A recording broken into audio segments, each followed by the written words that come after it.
Hi, I'm Sunil. I'm in Colombo today, Sri Lanka, which is the pearl of Indian Ocean. See what's happening here? SAP User Group CXO Cricket Carnival. We will today talk to some of the best run businesses in Sri Lanka and we will understand from them how they are leveraging SAP technology, and we will also talk to them about their digital transformation mantra. It's time to play.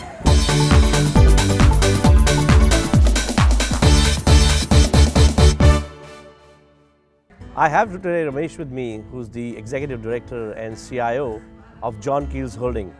Hi Ramesh. Hi Sunil. Good to have you here. Thank you. How are you today? Pretty good. Thank you for joining me on this talk over cricket. Tell us about yourself. I'm pretty passionate about what I do, IT, and trying to make a difference in how IT is being used in John Keells as well as Sri Lankan organizations. You've been the early adopter of SAP in Sri Lanka, and you have complex business around this whole conglomerate. How do you leverage SAP? So if you look at, I think we adopted SAP, we probably were the second to adopt SAP in Sri Lanka in as early as in 2004. So at that point in time, our whole probably mandate was to how do we consolidate as a group of companies onto a single platform in terms of getting better visibility of what's happening in the organization, purely from a central core perspective, right? Which has, I feel, kind of benefited us in leaps and bounds, because we were the first company probably even in the subcontinent context to launch into short services earlier on as we launched SAP. And with that also we launched something called group sourcing with the help of BCG. And SAP created the visibility for us in terms of sourcing across different categories and what we could optimize. You adopted Ariba recently. Tell us, what was the kind of business outcome you were chasing and where are you? So as I told you that we probably started sourcing initiative over about 100 categories with BCG in 2004. So obviously we reaped a lot of benefits in terms of sourcing, but our sourcing was contracted annually, right? So today we have an opportunity with Ariba to leverage on top of it and to look at sourcing per activity or per each business on a real-time online basis, right? So I think our investment in Ariba, I could easily say we probably recovered well within a year. Wonderful. And what's your dream with success factors?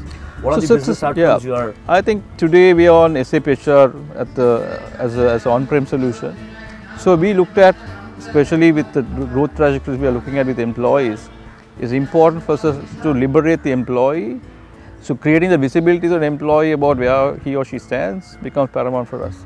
So SuccessFactors became a platform for us to push that to his or her hand in terms of being in control of his career, his own development goals, and ensure that he or she knows how they could contribute to the growth trajectories of John Keells and be relevant. So, in this era of digital transformation and digitalization, what are your key priorities?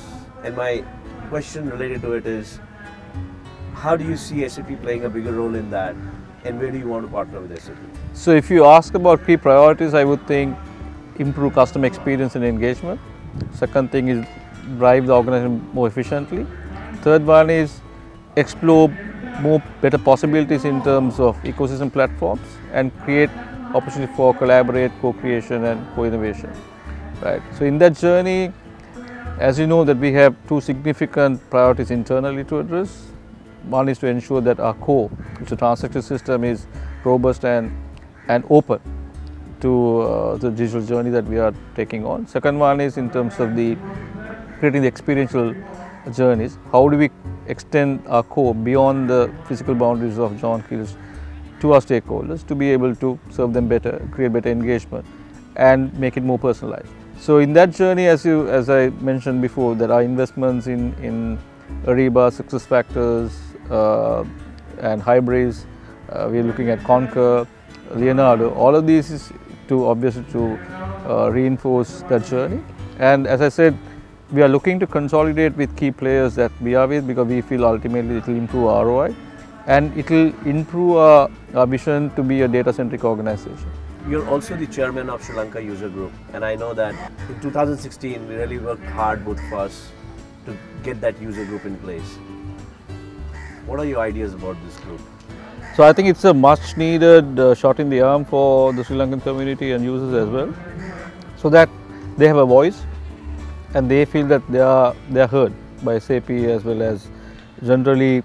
So we had 3 mandates, I think, at that point when we started the user group, to give users a voice from a Sri Lankan perspective. Second one was to create a learning sharing platform for the users where they could learn from early adopters in the country, and to ensure that there is always a platform for sharing knowledge.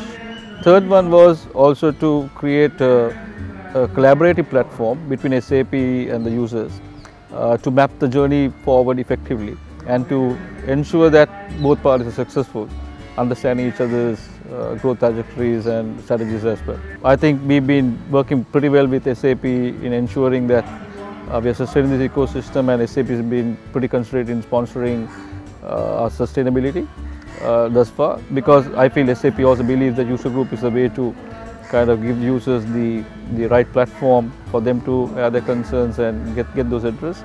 And I think we are in the right footing.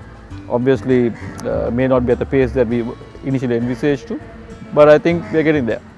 And I feel it's a journey that we need to continue and ensure that we gather momentum in the next couple of months and years.